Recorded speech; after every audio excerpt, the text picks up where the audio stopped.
नहीं, आज का दिन बहुत ही खुशी का दिन है और मैं समझता हूं कि ये जनता की जीत है।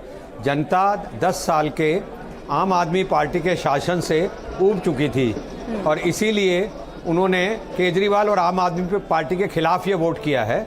जिस तरह से उन्होंने दिल्ली को स्लम बना दिया था, जिस तरीके से झूठे वायदे किए थे और जिस तरीके से भ्रष्टाचार मचाया था, और ख़ासतौर से जनता को जब ज़्यादा समस्या होती है, जब आप दिखाएं अपने आप को ईमानदार और निकलें आप भ्रष्ट, तो केजरीवाल ने ऐसा दिखाया कि मैं बंगला, गाड़ी, सिक्योरिटी कुछ नहीं लूँगा। और उसके बाद उन्होंने जो विलासिता की ज़िंदगी जीनी शुरू करी और दिल्ली की तरफ ध्यान ही नहीं दिया और दिल्ली के अंदर खुद मुंह चढ़कर ये बोला कि मैंने 3 वायदे पूरे नहीं किए पर मुझे वोट दीजिए, जिसमें एक था यमुना को साफ ना करना, दूसरा सड़कों को ठीक ना करना, टूटी सड़कें रहने देना, और तीसरा था दिल्ली की जनता को साफ पानी ना देना। तो ऐसे में उनको वोट कैसे दिया जा सकता था? इसीलिए भारतीय जनता पार्टी भारी मतों से विजयी हुई है। मतलब मोदी जी की नीतियां जो हैं वो भारी पड़ गई, आप ये यहाँ पर कह रहे हैं। लेकिन अब दिल्ली की शक्ल सूरत बदलने की जब आप बात कर रहे हैं, मैं धन्यवाद विजय गोयल जी कि उन्होंने इतनी अपार जीत हमें दी है। हाँ।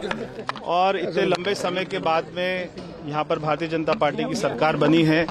सबसे खुशी की बात यह है कि जो दिल्ली में सरकार बनेगी वो प्रधानमंत्री जी के साथ में चलकर काम कर पाएगी।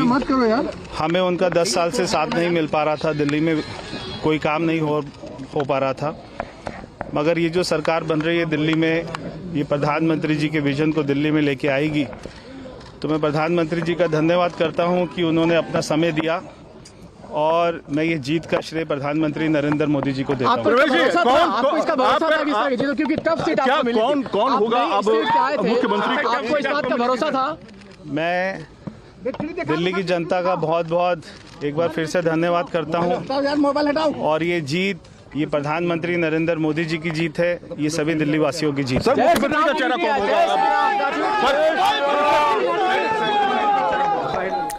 3100 वोटों से हराया है परवेश वर्मा ने अरविंद केजरीवाल को, और जाहिर तौर पर देखिए ये एक बड़ी जिम्मेदारी उनके कंधों पर थी और उस जिम्मेदारी में वो पूरी तरह से सफल होते हुए यहाँ पर नजर आए हैं। लेकिन विजय गोयल जी, आप बात कर रहे थे कि आप किस तरह से दिल्ली के लिए, क्योंकि दिल्ली को कहाँ इतना पीछे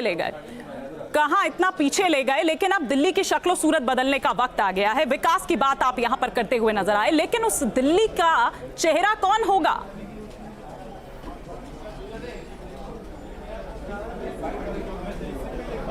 नहीं, दिल्ली का चेहरा तो कोई भी हो सकता है, क्योंकि कुल मिलाकर पार्टी को ये तय करना है, विधायकों को ये तय करना है। मैं समझता हूँ वो बड़ी बात नहीं है, क्योंकि कलेक्टिव लीडरशिप होगी और उस कलेक्टिव लीडरशिप के अंदर प्रधानमंत्री नरेंद्र मोदी जी ने एक बहुत बड़ी घोषणा की थी मंच के ऊपर रैली में। उन्होंने कहा दिल्ली की तरफ मैं खुद ध्यान दूंगा।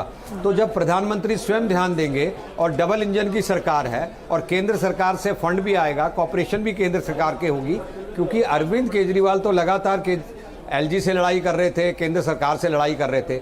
मान लीजिए यमुना का मामला है, यमुना कोई भी सरकार आती दिल्ली के अंदर तो वो साफ नहीं कर सकती थी बिना केंद्र सरकार की मदद के। प्रदूषण कोई भी सरकार आती तो प्रदूषण हटा नहीं सकती थी बिना केंद्र सरकार की मदद से। तो अब केंद्र सरकार और दिल्ली सरकार मिलकर जब काम करेंगे तो मैं समझता हूं दिल्ली का बहुत अच्छा विकास होगा।